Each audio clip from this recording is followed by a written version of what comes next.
horse blanket, such as was common to soddies, but a decently solid turf wall, plastered with home-burnt lime.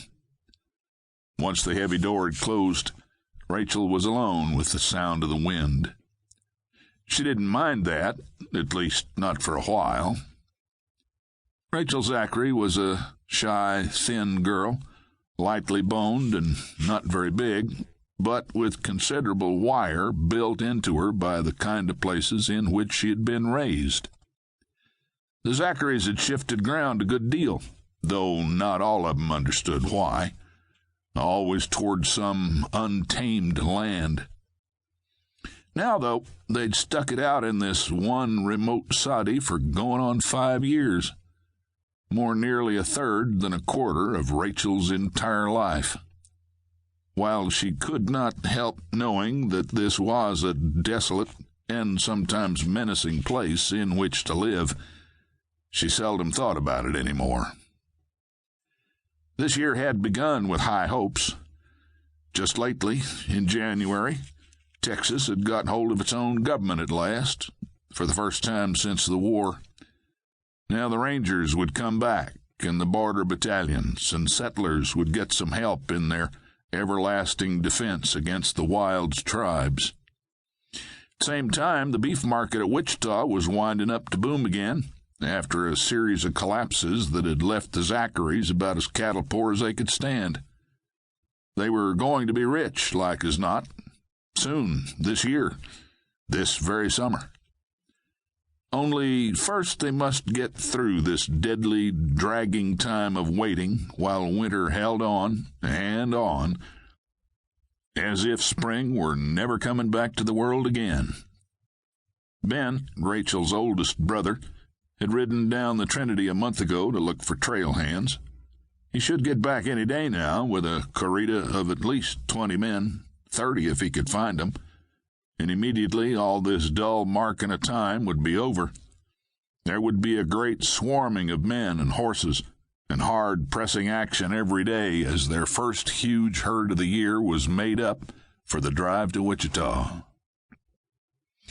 Ben was 24, old enough to seem at the full power of maturity from the standpoint of 17. He had been head of the family since he was 20, when they had lost their father in the roily waters of a cattle crossing far to the north. He was their rock of strength, upon whom they leaned in every situation of doubt. Perhaps they all felt at loose ends when Ben was gone. Certainly he could take care of himself anywhere on the frontier if anybody could, even in a wolf howl of a town of 300 or 400 people like Fort Worth.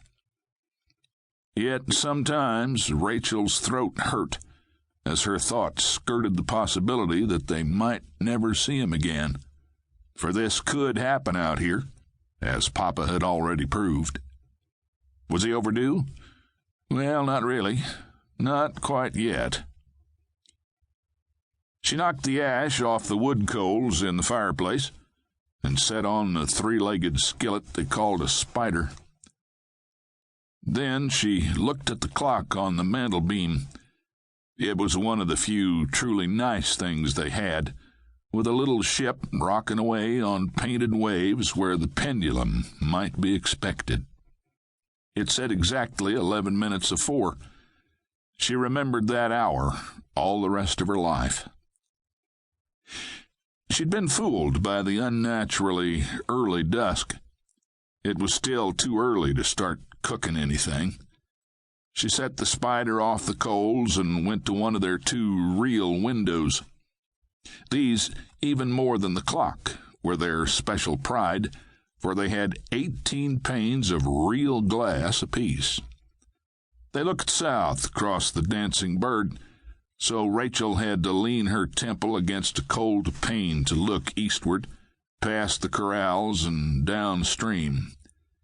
She was hoping, for about the 1,000th time, to sight a distant disturbance that would be Ben at the head of his grand corrida. Maybe he's remembered to fetch me some pretty anything he could get, to make just one nice dress. She knew perfectly well he had remembered.